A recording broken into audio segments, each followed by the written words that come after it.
Mornings with Brian Haldane rolling right along. We got Patrick Grimmy on in the house. What's happening, dude? Good morning, Brian. Good morning. Big night tonight. Big night tonight. For the Patty G Show. Absolutely. I'm excited. As am I. As am I. Going to be fun. Let's not keep this from the audience. I'll set you up to talk about it. So, I'm sorry. I forget the setups, you know. So we are having our first ever Patty G patio party.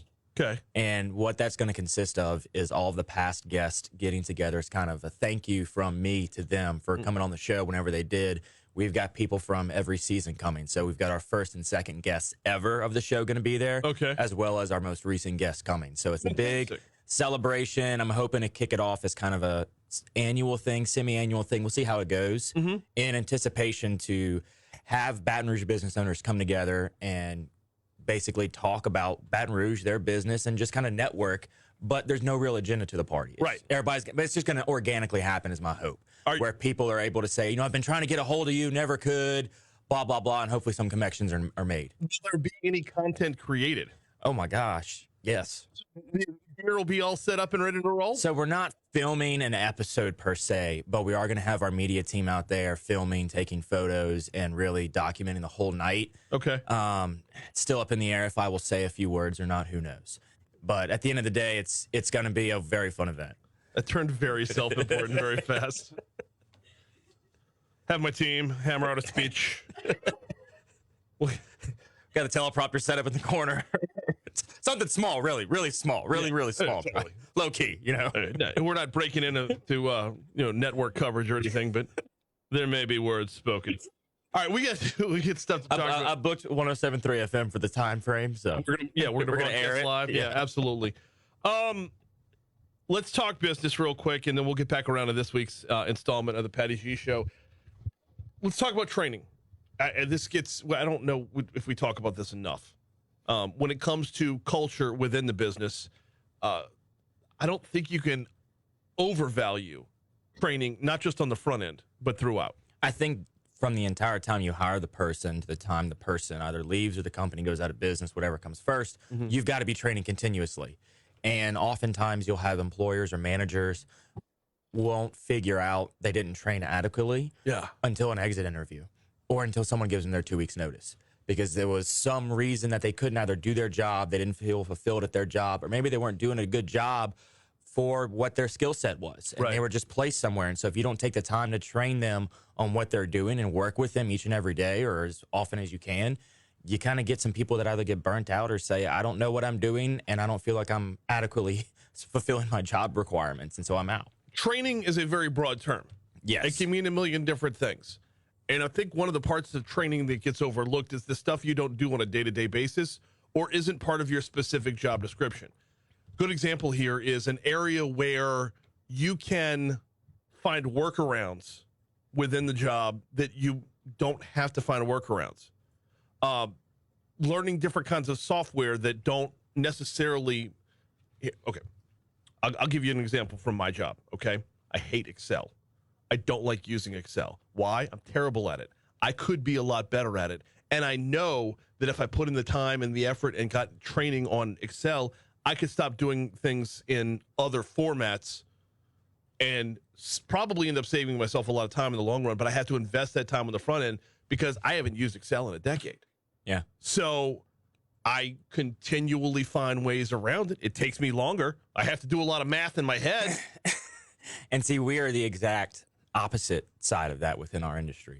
Is Excel is such a valuable asset to literally every single person in our firm, where when we bring on people, if they are not very familiar with Excel, I will send them video after video after video of people training you how to use Excel in certain functions because the content's already made for someone to consume and they can describe it a lot better than I can. Yeah. So much so where we've had some partners who were in your situation where they're like, we don't know how to do a X, Y, and Z complicated formula that I knew how to do coming in. I said, oh, let me show you how to do it real quick. And once they learned it, it was off to the races after that. Right. Taking something that used to take them an hour, 2 hours in the past, now they can do in less than a minute, 2 minutes. But from the business owner standpoint, you've got to be able to see that as an investment and not a loss of time. 100%. It is, because it is a loss of time in the short run, not a loss of time, and you can't look at the bill for what the training costs either because you are going to get ROI out of it. But it's I don't know if you can put a dollar number on that ROI. And it's very difficult to put a dollar number on it, and it's also very difficult to set a training budget, right? Because you don't know if it's going to cost X for one person, but it's going to cost Y for another. Right. So you can't, as a company, say we're going to spend this much money to train each and every employee that walks through the door, whether it's a new hire, existing employee, or somebody trying to move up. It's so hard to tangibly put a dollar figure there. But what we started doing is within our interview process, we will ask them what technical abilities they have so we know going in where we need to focus their training efforts. So when it comes time to evaluate an employee, this is where it comes in as well. The previous employee value evaluation is going to include areas where that employee need to get better. Right. What is the employer doing to help towards that goal? And I think it's part of a self-accountability that an employer or a manager has to have. If they're putting those metrics on the self-review every year saying, you need to improve here, you need to improve here, they need to go the extra step and say, look, we noticed you were struggling, Brian, in Excel. We want to give you some training time to actually learn how to use it properly so it'll better fill your job whenever you're trying to do something. So we're going to set you up, and we're going to dedicate. We want you to dedicate a couple of hours a day into what can we do to either alleviate a work burden that can free up those hours a day or a week, or what can we do to give you the resources to actually go through that training. If the employer's not doing that, you're going to be looking at the same quote unquote failure every year saying, Brian, you still don't know Excel, man. So, like, what's going on? And to follow up on that, it's also setting them up for promotion, right? Which means creating success within your own business by giving them the skill set ahead of time. And there's one part of this that we might want to wait until the back end of the break to talk about, but that is the value the employee feels as well. Yes. When you invest in training, you invest in the person, because that employee will have that training no matter where they go beyond that. So, if I get trained up on, let's say, Adobe Audition, which I know pretty well, if I get trained up on Adobe Audition and I learn a thing or two that I didn't know already, well, if I'm not a guarantee tomorrow, I still have that training. I still have that knowledge base. I still have possibly, a printed certificate saying I passed a course. Like, that stays with me. And for the employer to give the employee that, it goes a long way. And you've got, I think it was Simon Sinek in an interview said something along the lines of, he was working with organizations and managers, and they were always concerned about training and providing skill sets, new skill sets to their employees, because they were so terrified they would leave. And so the phrase was, we don't want to train our people to then one day leave us and take their new skill sets everywhere. And Simon was telling them it's so much worse if you don't train them and they stay. Yeah, exactly. Hey, we got a break. Gonna take a quick break. We'll check your money now. We'll check traffic. We'll come back. We'll talk about the importance of training. He's Patrick Gremion, host of the Patty G Show. It's 646 at Talk 107.3. I thought I didn't want to make it a recording night to do content like that. So maybe we'll have the team go around and like just do one-on-one stuff with somebody. Like, hey, what episode were you? Shit, I don't know what episode I was. You were early. I was in the beginning of the pandemic. You were in March of 2020 because it was right during when Lent started. It was right after Mardi Gras. Yeah. We were in your backyard or your patio. Screen porch. Whatever. Before we renovated it. Also, it was, I believe you weren't drinking at the time. It was during Lent. Yeah. That was the Lent I stopped drinking. Yeah. So, yeah, because Jay had come on a week or two before, and it wasn't Lent, and we had, like, wine. Right. I know. And then you were so excited. And, like, everybody else was like, yeah, we're back a couple, got the conversation rolling. I'm like, all right, where's the beers? You're like, yeah, I'm not drinking.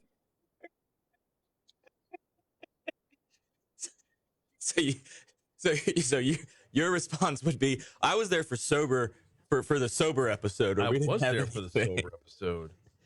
When that was, you had come in the very first day, it was the very first week that reporting of COVID was a thing in Baton Rouge. Yeah. Because you were getting text messages, and you prefaced it before we started. You were saying, look, Patrick, I'm gonna be checking my phone while we're doing it. They got this crazy thing happening, and that's coming to Baton Rouge. Some disease is coming to Baton Rouge. I think it's like COVID or something. I don't know what they're calling it. And all of a sudden, you check your phone at the end, and you're like, oh my gosh, we have 19 cases in the state. Was it that low? No, seriously. You were like, oh my gosh, we have 19 cases. Then you're like, at the beginning of the week we had 7. Now we've got 19. I'll never forget.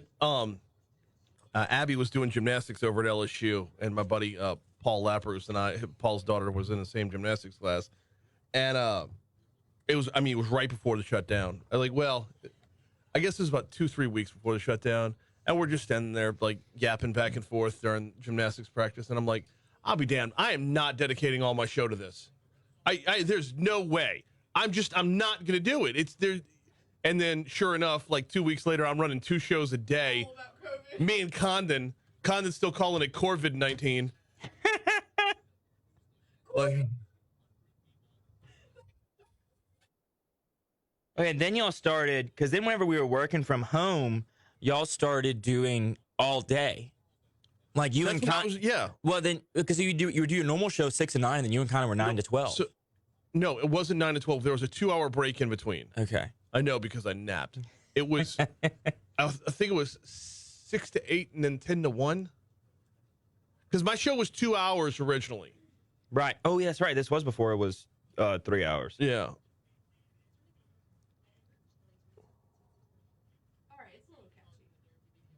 The Get Gordon thing? It needs lyrics. I want to write the song. Sadly, he won't be coming tonight. Gordon? Yeah. Gordon's been on the show? Yeah.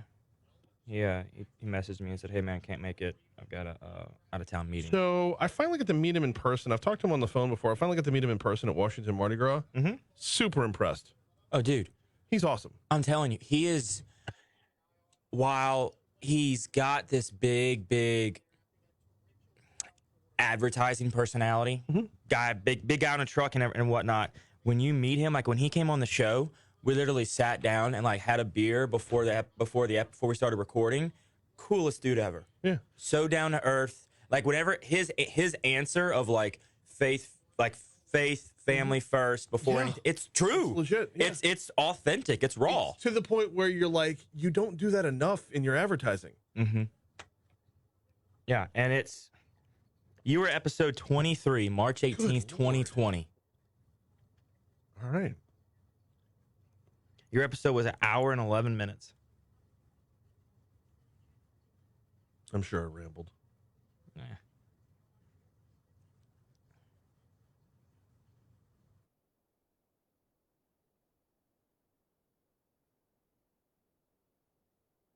Yeah, your show runs Monday through Friday, 6 a.m. to 8 a.m. Mm-hmm.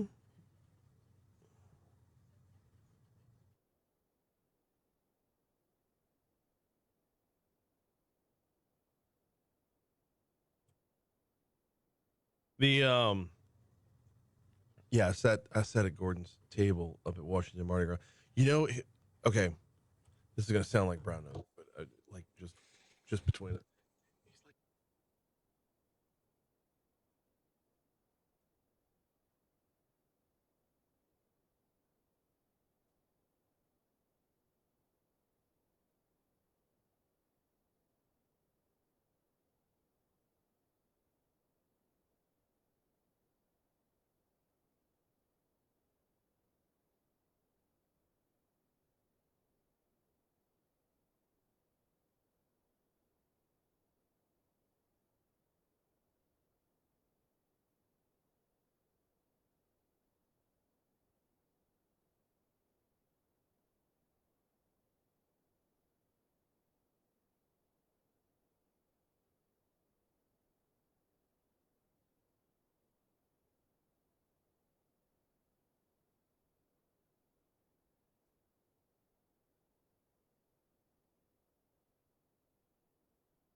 .652 Talk 107.3 FM WBRP 52 degrees in downtown Baton Rouge. Tick down just a little bit.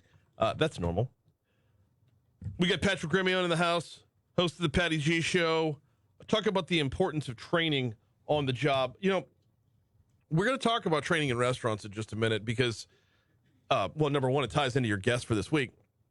But number two, what we're seeing right now with the amount of turnover in restaurants, it makes it even harder from a management standpoint to make that sell for the value of it. But at the same time, one of the things we've seen through the pandemic is those that have invested in their teams long term are proving successful in the aftermath of the pandemic. While everybody else is scrambling to stay staffed up, those who treat their restaurant team as a family are doing just fine.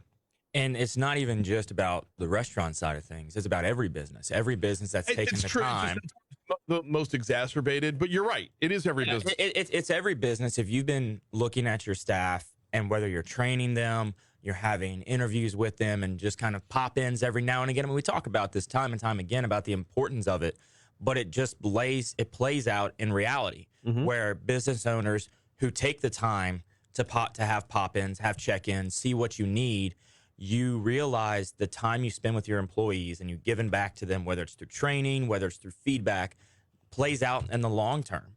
You know, it's incredible to see that done in the restaurant industry or in high turnover industries where it's tough to keep people for more than a year. Now, let's talk about this from a different perspective, and that is the perspective of the employee that doesn't want it.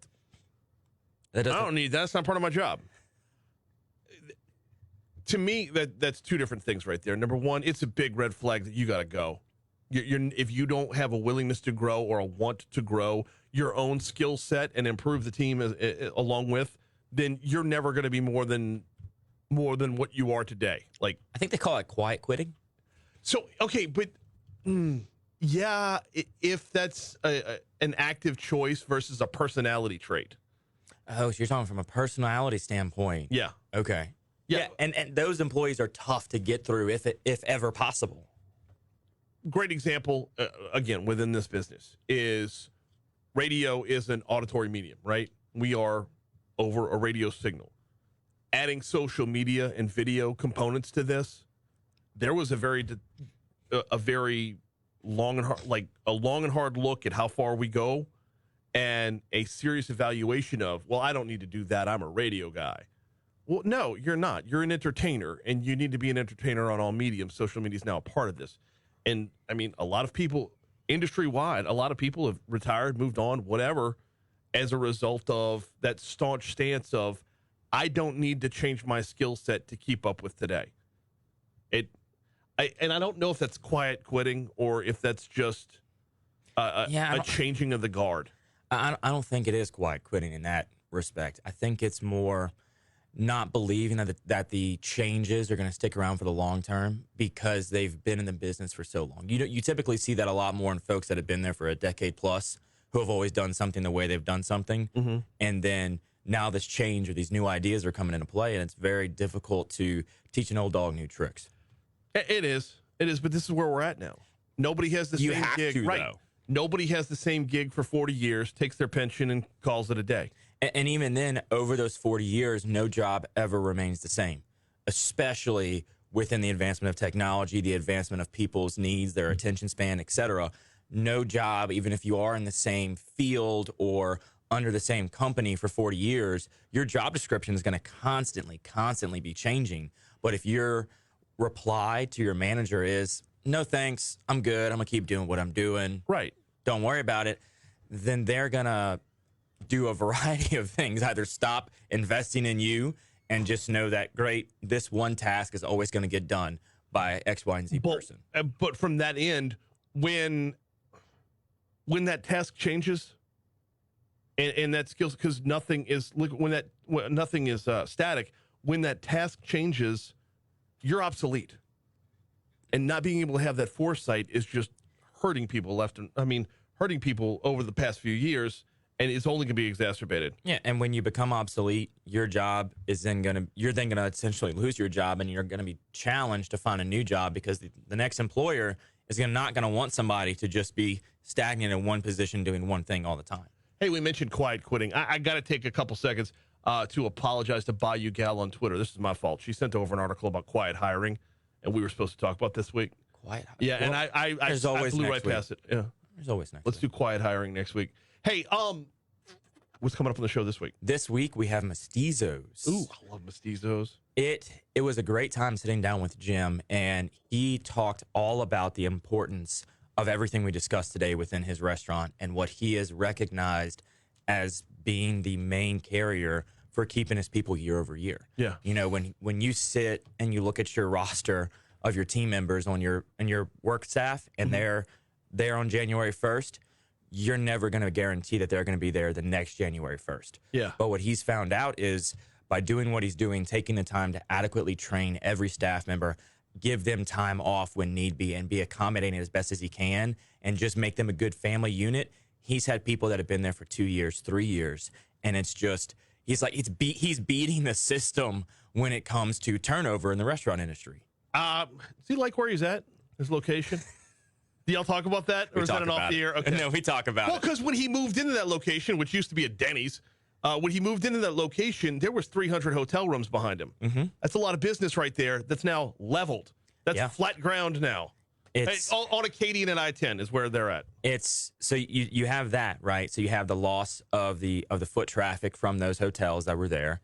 You have what he says is 4 floods in 5 years. Yeah. You know, he's done 6 renovations to the restaurant over the 17 years he's been there. It is Been there just 17 years. 17 years. Okay, so now I'm old because I remember the old school Mestizos on Sherwood that had like 4 tables in it.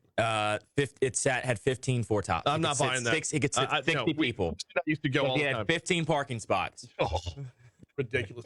You catch the Patty G Show anywhere you get your podcast, and of course during the Saturdays on Demand lineup right here on Talk 107.3 FM. He's Patrick Grimion. Joins us every Thursday at this time. Appreciate it, brother. Thank you, Brian. Absolutely.